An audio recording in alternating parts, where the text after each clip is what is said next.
my name is Iris and I'm a senior in high school, and today I'm going to answer some questions about my disorder. I prefer to call it dysautonomia, but I think for the sake of this it's called POTS for the Alike blog. So the first question is, what is your life mantra? And I think that my life mantra is the advice, it doesn't have to be good, it just has to be done. I think that I am something of a perfectionist, and being disabled means that I'm always embarrassed of myself for not being able to finish things. So just being able to say, just finish it, just get through it, and if it's not perfect and it doesn't show maybe as much as of my talent as I wish it did, that's okay. You just need to keep getting through it until you feel better later. The second question is, what inspires you? And to be honest, right now I'm having a pretty hard time with my illness, and it's not much. But I guess I would say just my perseverance, just my own perseverance is really the fact that I can still do it every day, even though I'm having such a hard time, is inspiring to me. The third question is, what do you take pride in? And the answer is my knitting. I think that knitting is a great hobby because I can do it while I'm lying down and resting. And I can also do it anywhere else. So it makes me feel really happy to be able to keep producing something and keep being productive even when I'm bedbound. And I'm proud that I can make something beautiful. The fourth question is, what is your POTS story? So I only got diagnosed with POTS in the past year, and I actually didn't precisely get diagnosed with POTS at all. After going to probably about 20 specialists, I finally ended up at an autonomic dysfunction clinic, and they did this test on me where they checked my blood pressure while I was lying down and then how it changed when I was standing up, and I tested completely normally, healthy blood pressure, so no POTS at all, but then they decided that I probably have POTS anyway, and that's why I prefer to call it dysautonomia instead of POTS, because dysautonomia is more of an umbrella term, and I have not technically been diagnosed with POTS, but I'm being treated for it and it's helping. So after I got diagnosed in the fall, October or something like that, I was doing pretty well until this January when it just became exhausting for me to walk, stand. I was getting dizzy whenever I moved. So then I started wearing compression stockings and eventually taking just a ton of salt pills. Probably the biggest change in my life recently is that I'm just eating salt all the time. And then, but even when I was just doing that, it was I was pretty much taking care of things until about last month when it became completely disabling.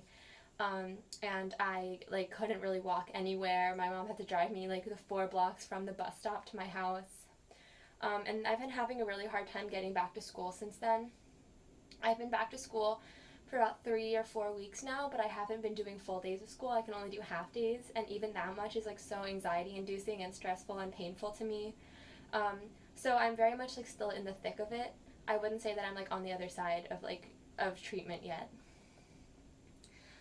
So the fifth question is, what is your biggest daily challenge? And I think that it's just getting started in the morning, trying to overcome the fear of all the pain and discomfort and anxiety that I'm going to go through during the day when I have to figure out if it's time to take a break or if I can get through one more class and stuff like that. So just getting over that wave of fear about starting the day is probably the hardest thing I have to do. The sixth question is there a secret perk to having dysautonomia? And I think that it's that I learned that what I think about my body is the most important thing. I spent so long trying to convince my friends, my family, my doctors about what I was feeling and that it was a serious problem and that I felt all my different weird symptoms were related somehow.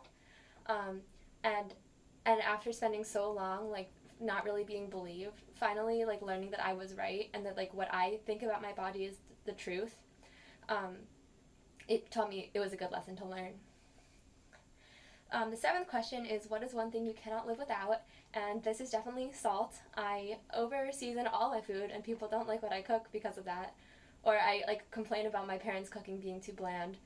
And I also am taking a ton of salt pills. Very important. Take your salt if you have POTS.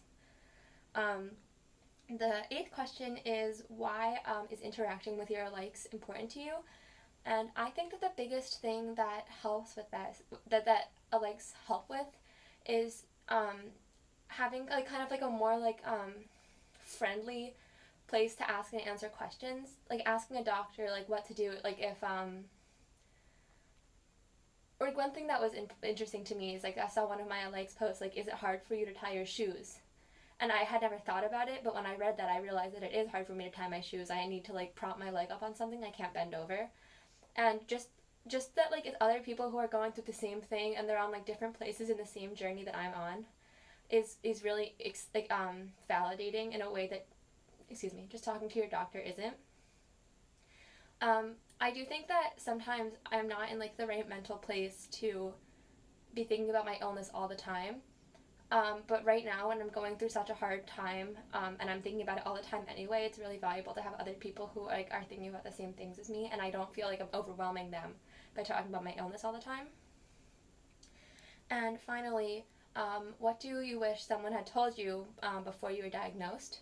So, I spent like 10 plus years of my life with chronic headaches and migraines before I even like realized that the POTS was a problem. Um, and I just wish that someone had told me that being tired and sick and pain, like in pain all the time, isn't normal. I like didn't realize that having a headache every day was not normal, so I never told anyone. This is just like how it was for me.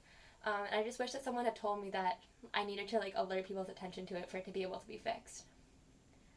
So that's me and my POTS or dysautonomia. Thank you, Alike, for having me on your blog. And have a good day.